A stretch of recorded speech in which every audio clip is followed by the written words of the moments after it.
everyone, Janie here. Welcome back to my garden. I have just spent 2 hours of my morning making these darn gopher cages to protect my beautiful plants that I'm planting today, because I am planning to plant in the orchard garden, which is an area that is constantly attacked by these darn gophers. So I want to not take any chances. I want to protect these plants, and I want to make sure that they will survive and not get eaten by gophers, because it keeps happening over and over again, and I need to learn my lesson. So you can buy these gopher cages or gopher shields from garden centers or from Amazon. I went and I bought a whole bunch of them. There are a whole bunch of these. This is the 15-gallon ones, and I got a couple of the 1-gallon ones and 3-gallon ones, but these are not cheap. These, I mean, I think they were like $10 or something like that.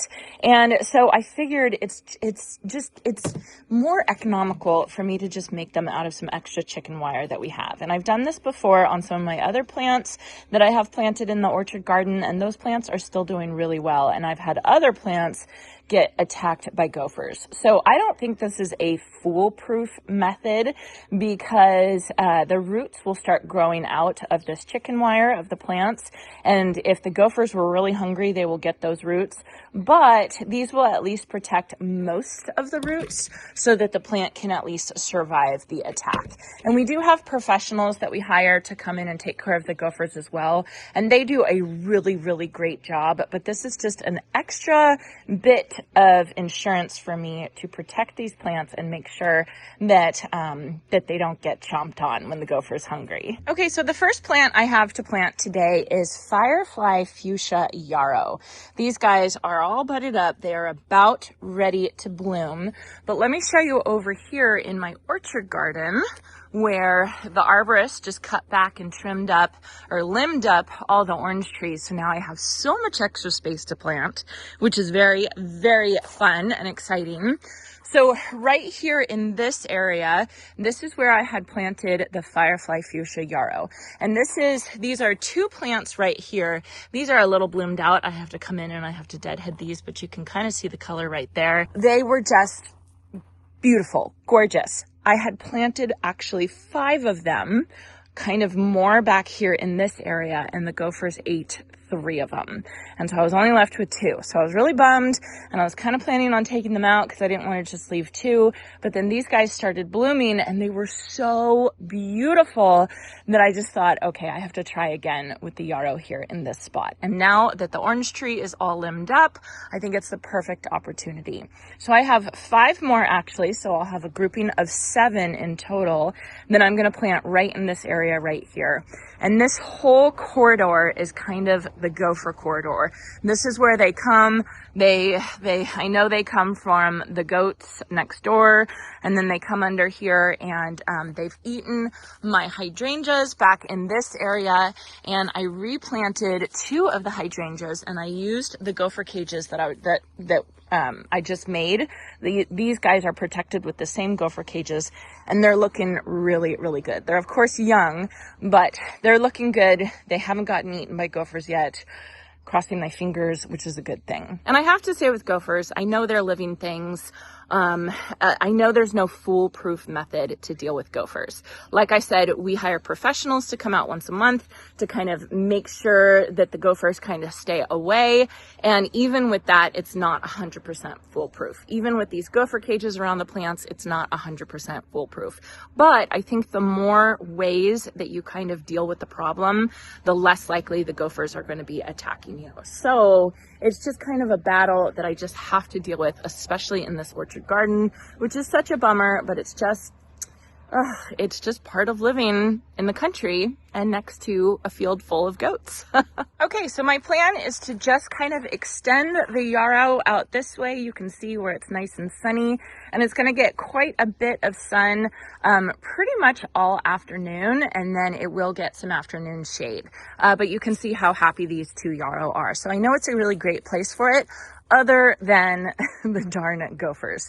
I do have some calla lilies that I just cleaned up right here yesterday.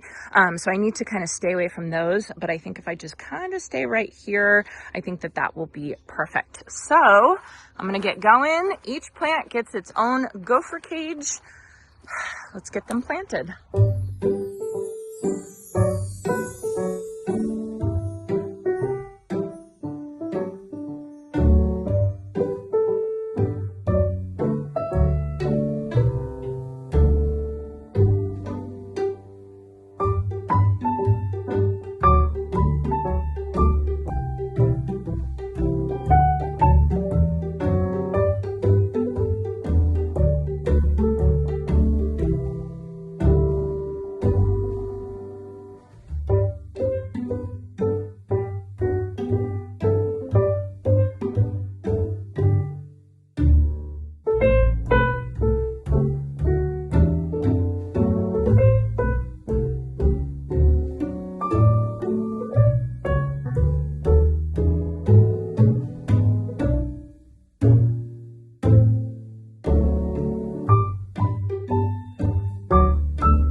Okay, so I've got 5 of the Firefly Fuchsia Yarrow planted in addition to the 2 that I have here.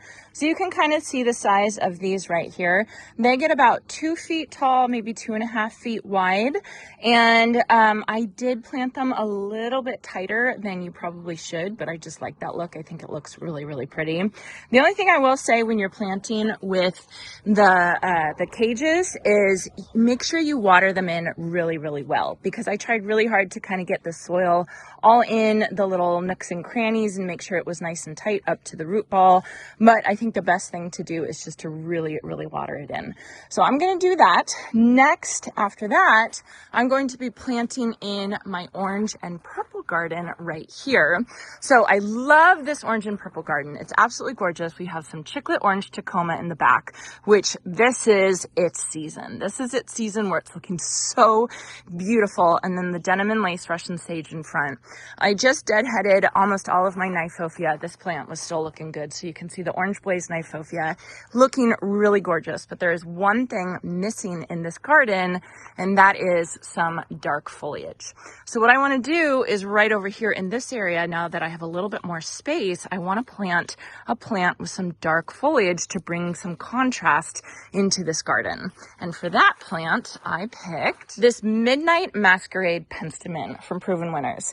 This is one of those plants that gets talked about so much. Everybody talks about how fabulous and what a wonderful plant it is, and I had FOMO. I wanted to plant it in my own garden, and with the dark foliage and the dark stems, isn't that going to be absolutely gorgeous in the orange and purple garden? I think it's just going to bring in a little bit of depth.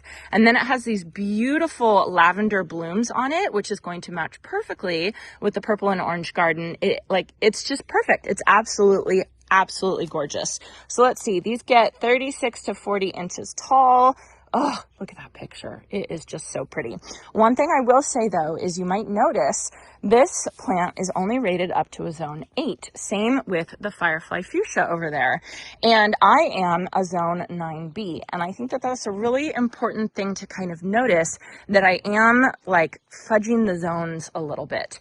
And I think it's something that is okay to do if you play around with it and you really pay attention. Like for instance, I always talk about this all the time. I live in a hot, dry zone 9B, whereas Florida is a hot, humid zone 9B. So the plants that I'm going to be able to plant are a lot different than plants that Florida is going to be able to plant.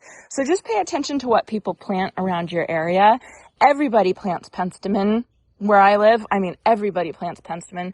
Everybody plants Yarrow around where I live. So I'm kind of fudging and messing with the zones a little bit, but I think it's going to be absolutely fine. Just like this Yarrow is thriving and completely happy. And I've done that a lot in my garden, just planting different plants that can handle our heat because it's dry. Another good example of this is, let me bring you guys over here, the Cat's Pajamas Nepeta. Cat's Pajamas Nepeta is only rated to zone 8. And I'm assuming that's Proven Winners said that because it can't handle the humidity sometimes of higher zones like Florida and the South. But here you can see how happy this plant is. It is a fabulous, fabulous plant for our zone 9. And it's one of the few plants that can handle our triple digit temperatures and not show any signs of stress at all. So when it comes to your zones, just kind of think about it a little bit, put a little bit more thought into it, and play around with it a little bit. Pay attention to what other people are planting and what public gardens are planting. Pay attention to what garden centers are selling around you. Usually if you shop at a reputable garden center, if they're selling a plant that's not technically in your zone, they have a feeling it might work for you. So zones are not, be all end all, they are not gospel.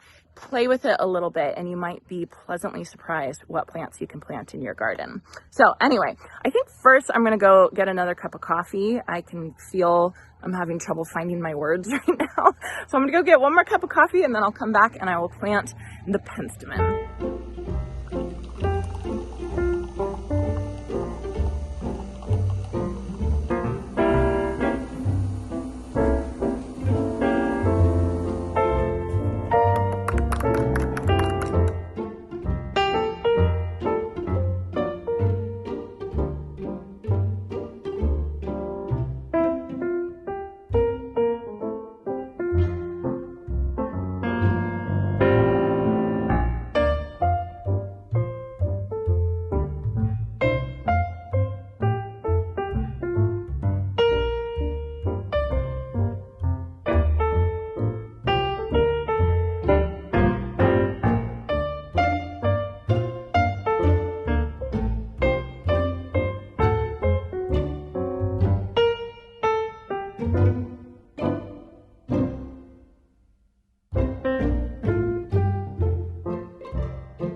Okay, so I got all the Penstemon planted, all the Yarrow planted. I think it's going to look so good here once it all grows in. Unfortunately, as I was planting the Penstemon, my phone overheated. And so I don't know how much footage I got, but hopefully I got enough. So now what I'm doing is I'm watering it all in really, really well. And I'm watering around the area just so that it can fill in any air pockets that were left because of the gopher cages, which is something that you definitely have to think about. And I do think that that's the problem with my Royal Raspberry Agastache. Let me show you. So this is my Royal Raspberry Agastache. And if you can see right here, right in front, there's this like weird area right here. And I have a feeling, at first I was thinking, okay, maybe it has some bugs, maybe it has some spider mites. I don't know really what's going on, but I think I have a feeling because I planted it with the same gopher cages, I think possibly it had an air pocket. And so I have been coming out here and I've been watering it really well, just like this, just to try and get the soil to settle in. You can see the rest of the Agastache is looking absolutely gorgeous, but just this spot right here is looking a little wonky. It's very, very strange. So I'm just making sure that I water in all the Penstemon and all the Yarrow really, really well. Now you can see the top of these gopher cages, they go up and over, and that I just did for a little bit extra protection to make sure that nothing comes and eats these plants. Yes, I'm probably being a little crazy, but I am so annoyed at these darn gophers. I am so annoyed at them. So anyway, I think this will protect them, and I'm hoping that at some point they're going to come in here and they're going to say, oh, this is not a very appetizing garden because there's all these gopher cages and there's nothing for us to eat. Maybe one day. Wishful thinking, right? Anyway, so I am just going to be watering in the rest of this Penstemon really, really well. I'm so excited about having these in my garden because, like I said, I've heard so many people say such good things about this Midnight Masquerade plant. I'm so excited to have it for myself, and I will keep you all updated on how it goes. So I hope you all enjoyed this, and I hope you all have a chance to get in your garden today.